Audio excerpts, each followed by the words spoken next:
Chaitanya Charitamrita, Madhya Leela, Chapter 6 entitled The Liberation of Sarvam Bhattacharya. Text 103. Krishna Varnam Disha Krishnam Sangopangasra Parshadam Yagyai Sankirtana Prayai Yajanti Sumedhashaha.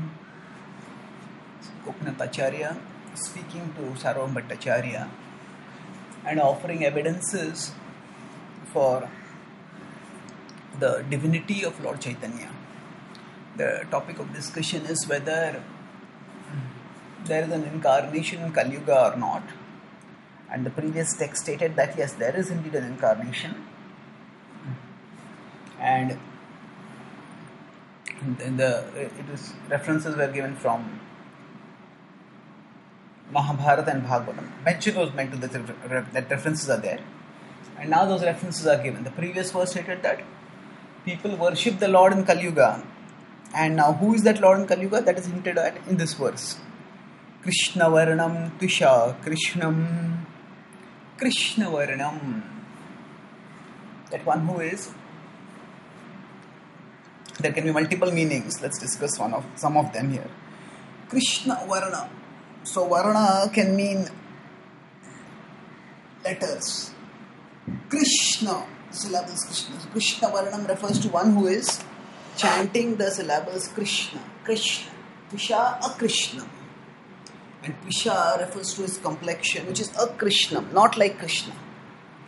It is the same Krishna who appears, but Krishna is dark in complexion, and this particular manifestation of the Lord is Akrishna.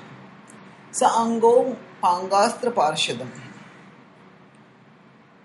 Sa Anga, one who is accompanied by his personal expansions. The Lord, his associates are just like his body. In fact, the Bhagavatam says that even the Devatas are like the body of the Lord, and what to speak of his associates. They are like his body, means that they are practically like himself. He loves them as a soul loves one's body, thinking that, oh, this is my body. Some souls even think that I am the body. But just as there is a very intimate bond between a person and the body, like that, there is a very intimate bond between the Lord and his devotees. So it's almost like they are his angas. The anga can refer not just to the body. Anga can also refer to the limbs. So anga, upanga. So here, when anga is referred to the body, then upanga refers to bodily parts or limbs. So that refers to his expansions, so his associates. So he comes with his expansions such as Nityananda Prabhu and Acharya, who are also Vishnu Tattva. And then he comes with his associates, just with other Pandits, Srivas Thakur, who are just as Srivas Thakur and many other associates, like Murari Gupta and others, who are Jiva Tattvas. So Sango Pangastra Parshatam. And Astra. Now what is the Astra? Now Chaitanya Mahaprabhu does not come with weapons for fighting like a Kshatriya. He descends in a Brahmanical family, and he doesn't destroy the infidels, and he does not destroy the Dushkrutinas, but he destroys the Dushkruta mentality with the weapon of the holy name. The Goswamis also say that it is the beauty of Lord Chaitanya that is his weapon. So both through the holy name and through his personal beauty, he attracts the hearts of those who are Dushkruti. And thus by this devotion, by this attraction to the divine, he destroys the Dushkruta mentality. After all, what makes people act in malefic ways is their misdirected attraction to worldly things. And then, due to such attraction, due to desiring to possess the objects of their attraction at whatever cost, they end up doing wrong things. But when they become attracted to the Lord, then those wrong things automatically stop, and the attachment that impel them to those wrong things, they also stop. So in this way, the Lord fulfills the purpose of dharma samsthapanarthaya, of establishing dharma, not by destroying Dushkriti, but by destroying their Dushkrita mentality. And this is most famously demonstrated by Lord Chaitanya in the pastime of Jagai and Madai, where they were the worst of Dushkritis, and yet Chaitanya Mahaprabhu delivered them, not by destroying them, but by destroying the sinful mentality. So, Chaitanya Mahaprabhu has weapons when we understand, has the weapon of his beauty and weapon of the holy name. And we can understand this when we understand the full import of the word weapon, especially when it is used in the context of the Lord. So, though normally the word weapon is used to refer to something physical, something which destroys something physical at the very least.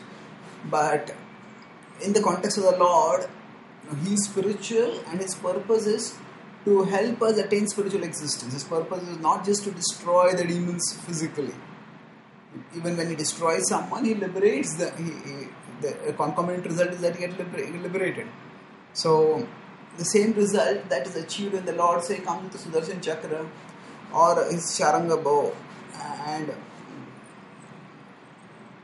he kills someone physically, the result is that from our perspective we may just think, oh, this person has been killed physically, and we may see that Jagai Madai have not been killed physically. But from the Lord's perspective, from the spiritual perspective, either way both get liberation.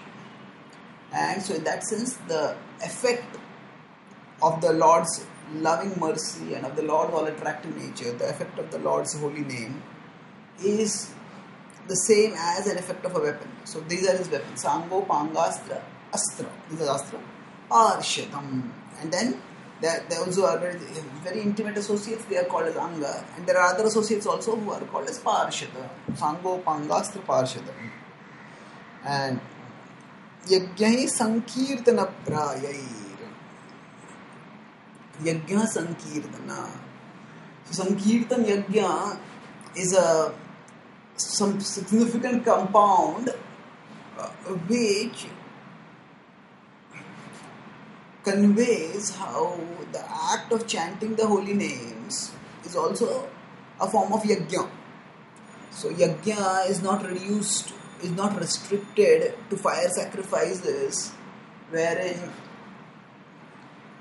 some oblations such as ghee are offered into a fire lit using sanctified woods. Yes, that is definitely a form of fire sacrifice. But fire sacrifice as yajna also represents a principle. That is the principle of sacrificing that which could be used for our enjoyment for the Lord's pleasure. So ghee could be used for our own tasting and enjoying, but when we offer it in the sacred fire which represents the mouth of Vishnu, then that is how we are sacrificing that which could be used for our pleasure for the Lord's satisfaction. And that same principle applies to things which do not involve the fire sacrifice also. So in Sankirtan, when we perform Sankirtan, we could have used our consciousness for our own pleasure. We could have used our consciousness to seek gratification, but seek gratification at a self-centered, bodily, sensual level. Of course, such gratification will not satisfy us. It is temporary and fleeting, and unfulfilling. But still, we could have sought that. But instead, when we absorb ourselves in Sankirtan, in glorifying the Lord, then we are giving Sankirtana. That is also a sacrifice. We are sacrificing our consciousness which could have used for our pleasure, for the Lord's satisfaction, by remembering Him in a mode of service. Yajna Sankirtana. So Sankirtan Yajna is a compound which reveals the expansive nature of the principle of sacrifice and how Sankirtan, by using our body, mind and heart. In Sankirtan, we dance physically, so the body is used. In the mind, we try to fix on the sweet sound of the holy name as we hear and sing it. And the heart, we try to devotionally offer to Krishna. So Sankirtan is an activity in which the principle of sacrifice is engaged at all the levels of our existence, bodily, mental and spiritual. And here it is said Yajna Sankirtana Prayai. Prayai means most people, intelligent, mostly. Yajantihi Sumedhashaha. Yajantihi. They worship him. Who they worship him? Sumedhashaha. Those who are Sumedhasha, those who are good at intelligence. Medha refers to intelligence or brain substance, as Srila Prabhupada would translate. Sumedhasha means those who have good intelligence. So what it is said over here is that there is a manifestation of the Lord who appears